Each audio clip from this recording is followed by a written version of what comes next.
It may have taken a 2-year hiatus, but come revolutions, Caribbean pirates,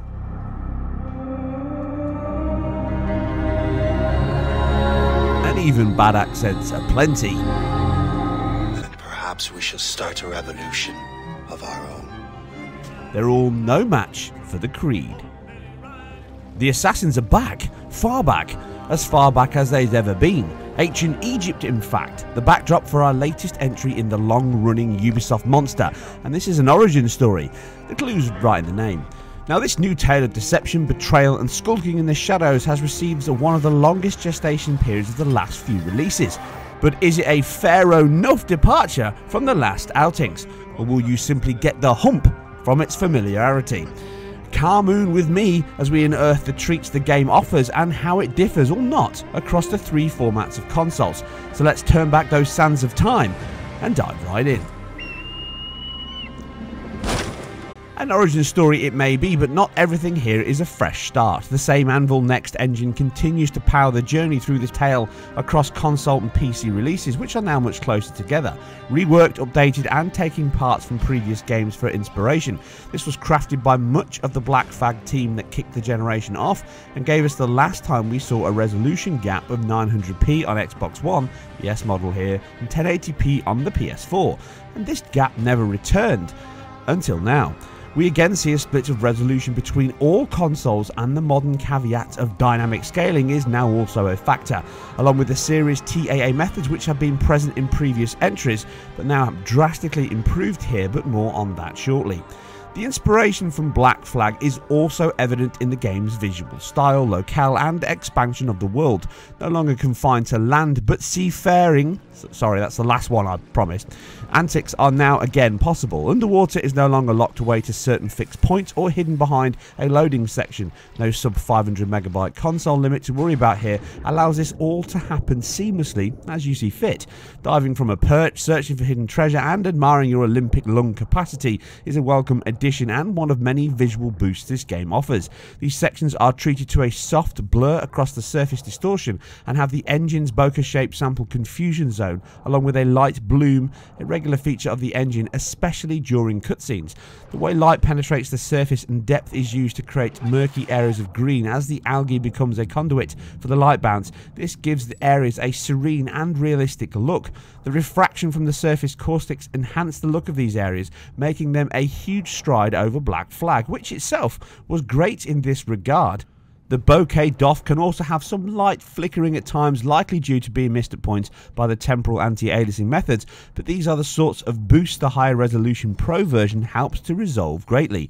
The collection of light and shadow cascades, occlusion clusters and depth scattering, which includes the same global illumination bounce of previous entries and areas, all achieve an excellent presentation in play. Now, the engine is slowly becoming the core of many Ubisoft titles. From Assassin's Creed 3 onwards, all the AC titles use it, as does Rainbow Six Siege, For Honor and the recent Wildlands among others. It does merge technology from other engines such as the Dunia Far Cry engine, largely the foliage and creation methods, a consistent and obvious benefit from the Ubisoft stable of development houses, as creating these vast and expansive worlds takes time. A great deal of time in fact, so many functions and features of an engine are designed around improving the workflow just as much as the results. Now, Anvil Next supports 3ds Max and ZBrush for asset creation to feed into the pipeline, in addition to enabling automatic or systematic creation of structures based on artist and designer rules. Now, this drastically cuts down time having to hand author each building, site or section, as they can be generated from these rules, but still allows the designer's artist to create sections manually as needed. Otherwise this workload would be considerably bigger and more expensive. The same image-based light probe system is likely used, a core feature of the title, allowing the impressive lighting to be a mixture of baked and dynamic light, which gives it that distinct and realistic light bounce. Now, these probes dotted around the world are sampled from the QMap image and allow the scorched oranges of sunrise or purple tones of sunset and all the variety in between. Light seeps into rooms through open doors or windows and bounces and scatters in a very natural and pleasing manner. Unlike Unity that had a fixed time of day, likely due to them running short of time to implement a pleasing blend method. We again see a dynamic passing of time here as we enjoyed in Syndicate, achieved by blending the bait light sections across multiple times of day with a shift that gives you the full cycle, with these moments being the shortest points as they morph from one section to another. But the results are impressively crafted and convincingly presented. The Open Sahara-like Oasis really benefits from one of the most impressive and versatile lighting models in modern games. The excellent use of colour tones, shading quality, atmospheric scattering, alpha effects, dust plumes, crepuscular sun rays and bloom present one of the most beautiful game worlds and realisation of ancient Egypt we've ever enjoyed. Just walking across the sands, swimming in the pools or riding through the palm-treed areas allows you to revel in the detail and unified package on offer here.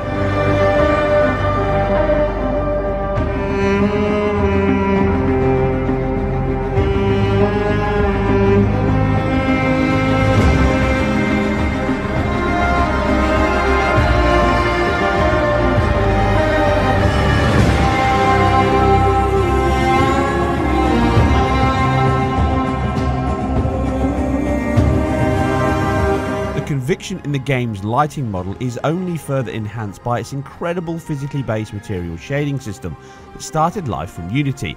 But things move on and this game achieves an equally high standard. Even for a linear single player title, this would be impressive, but knowing this is all within a huge systemic and reactive world that shifts, changes and reacts to you is far more impressive. Material surfaces are all emulated using the BRDFs that composite multiple layers of the object's construction. This gives looming statues that mix of a dulled, dispersed light across the curvature, while also having a high specular over the Fresnel as the view and light source moves. This mixture of the roughness, albedo, specular, texture and decals all form the lighting function that gives each surface the relevant light reaction and energy consumption properties we see in our everyday lives. From the sandy surfaces, terracotta pots, mixed stone building or high reflective pools, which also use screen space reflections across all versions, which is not a common occurrence in open world games such as this. The fact that we can seamlessly go from one expansive savanna, sandy dunes to small mud huts and ruined temples as we please is something that really should not be taken for granted in itself. But the consistency of the details and objects across these areas and the lighting that accompanies that is a standout feature. The quality is high for any form of titles, for the amount and variety here, both on dry land and undersea, is exemplary. The Montreal Ubisoft team used the time well and have crafted a world with a reactive ecosystem, dense population and stunning vistas to view. This is the most impressive Assassin's Creed title now for me on that score, and I'm sure the team are rightly proud of their achievements. Simply gorgeous. It's been months. Look at that beard, huh? It's been nearly a year, my friend. Feels good to get out and fight. I am out of practice. It does not stop here though. The weather system, which simulates wind as trees and dust blows past the streets or cups your sails as you drift across the water's surface. Simulation has always been a key striving point for AC games. Few character models are so lavishly adorned with flowing capes, hoods and other free-moving garments. The cloth simulation they implemented from Unity has been refined. We see NPC with clothes that resemble the loose-fitted garments of the period. From the main character's flowing tassels, sheathed swords, to the carry baskets strapped to the side of boats and NPCs themselves. Many objects in the world have a sense of weight and physics-calculated movement, giving them all a far more natural look and solidity in the world. Just standing in the savannah and staring at the sunset as it bounces off the cloud's edge with rim lighting as the sounds of the animals, crickets carry across the air and the trees gently sway and bob in the wind. This is happening all the time, and I'm sure is one of the reasons we have some of the small performance issues. The CPU and the GPU are made to earn their pay here for sure. The vast amount of multiplex code paths, branching systems and batched actions are huge.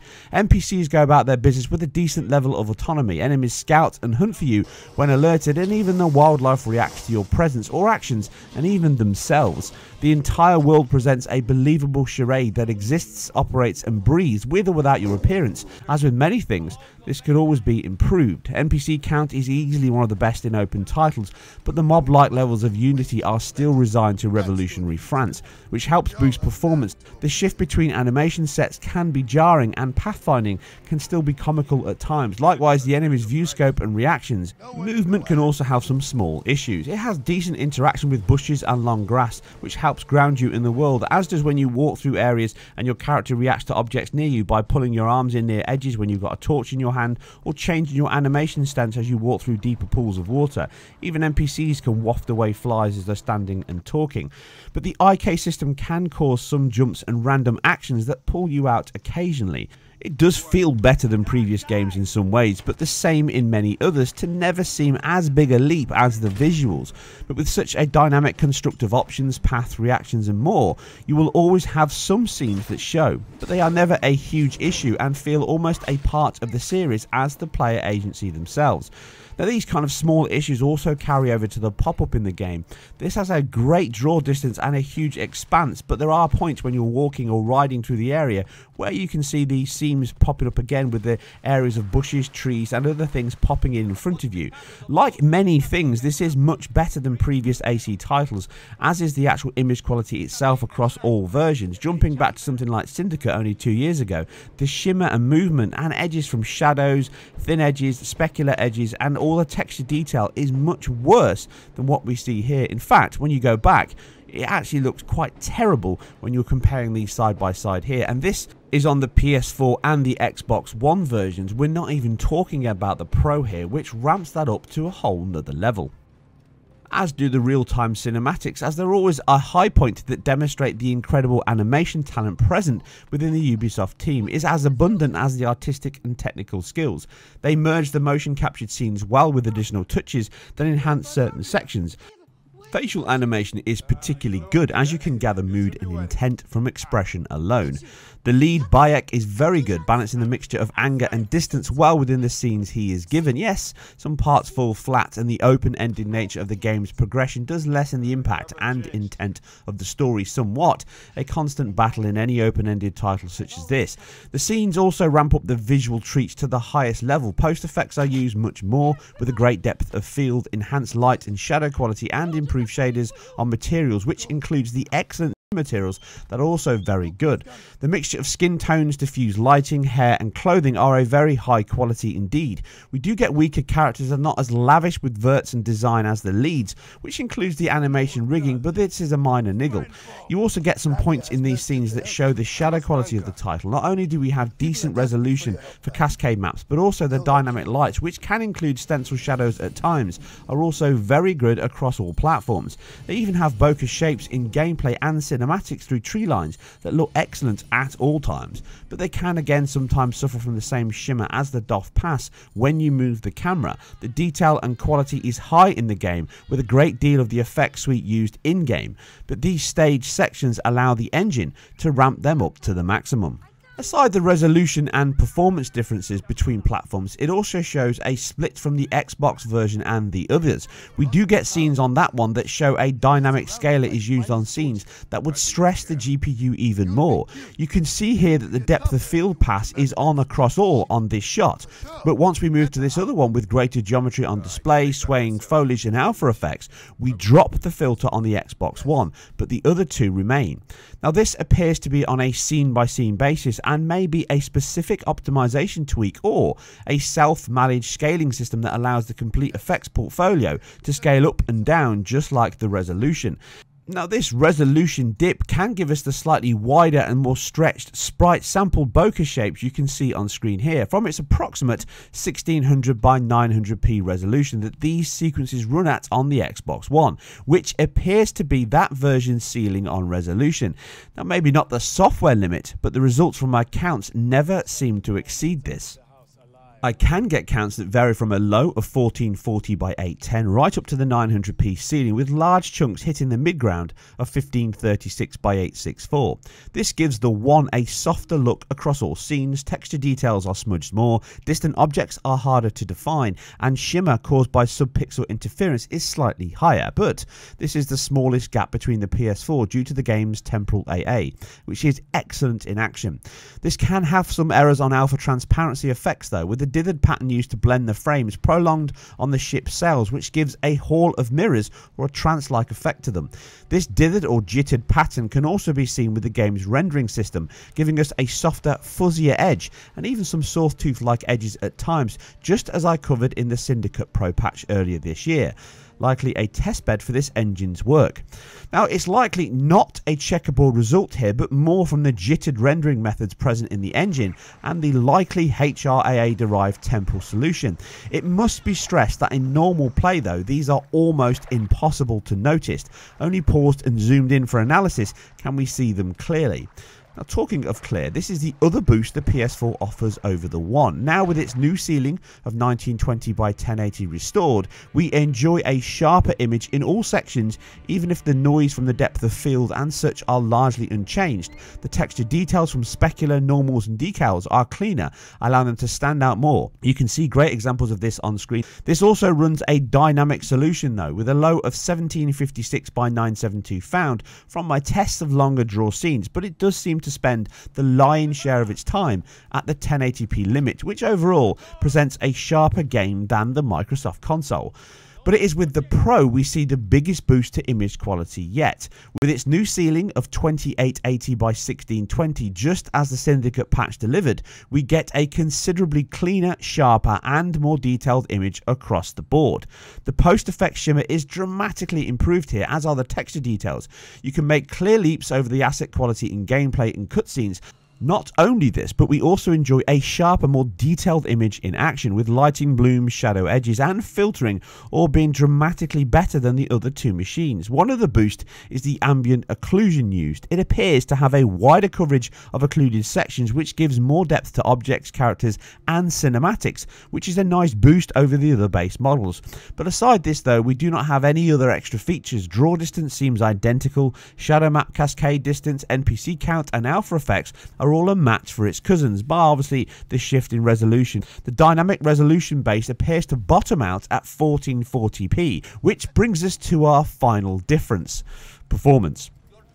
All three versions target the same 30 FPS sequence that the 33 millisecond frame time budget brings, but we do not get an equal level of performance across all three, and none hit this with a lock. Now, it's not a shock for an AC title, but we get dips to 25-26 in gameplay on the Xbox One, and it can hover around the 27-28 on the PS4. The Pro is the best of the three during gameplay. It still dips at times, but it achieves the closest metric on that target, largely due to its improved CPU clock speed. In terms of gameplay, it's certainly better than the other two, but the gap is small enough to not be noticed outside this detailed analysis. This does not hold true for the cinematics, as we see the Xbox One and the Pro perform almost identically around the 23-24 level, and the PS4 can be slightly better here. The reason I feel is the cutscenes scale the resolution less aggressively across all that we've seen so far. Seeing the 125% pixel throughput boost over the PS4's 1080p quota on the Pro here can cause slightly more overhead on that machine's GPU. The Xbox One also hovers closer to the 900p level for these tested sections, and as these are largely GPU bound, we again see the lowest dips. The PS4 is ever so slightly better here, but in reality none of them deliver a consistent frame time. These are the worst sections of the game by far and stay true to the Assassin's Creed heritage.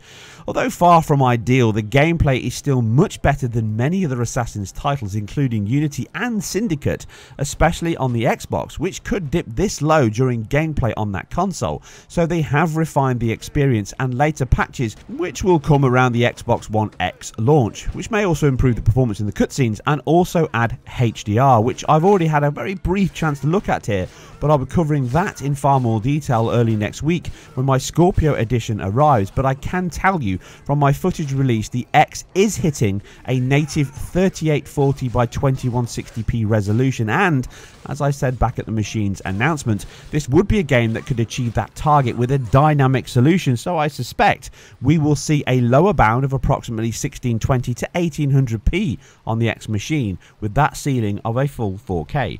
But be sure to check back next week for more on this and many more titles on that machine. I have not played more than the first 4 or 5 hours of the title, and I am enjoying it after the gap and the expanse of choices in the paths to take, but make no mistake, this still feels, plays and is a true Assassin's Creed title, and the time off may have refined large portions of the game, but the gameplay, themes and style are well within the safety bounds.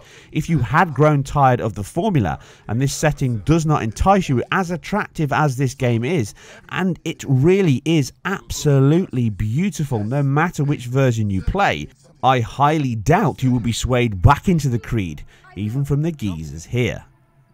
I'll get my code. Come back. You're not ready. I can do it, Papa. I can. Shut up, you filthy little shit. Help! Help me! And that is my time up on the Assassin's Creed Origins analysis and comparison. I hope you enjoyed it and it gave you all the answers you want. Please check back next week for more X action, and also if you like this or anything else I've put together, please like, subscribe and share where appropriate. It really helps me immensely, far more than you could possibly know. If you can also afford it, any pounds or dollars you can spare each month, you can also subscribe to my Patreon account and support me that way as well. I am trying to improve and expand my range of analysis and videos. Game fast, hide well. I'll catch you on the next one. And follow me. You said you only wanted to talk to him. Ah!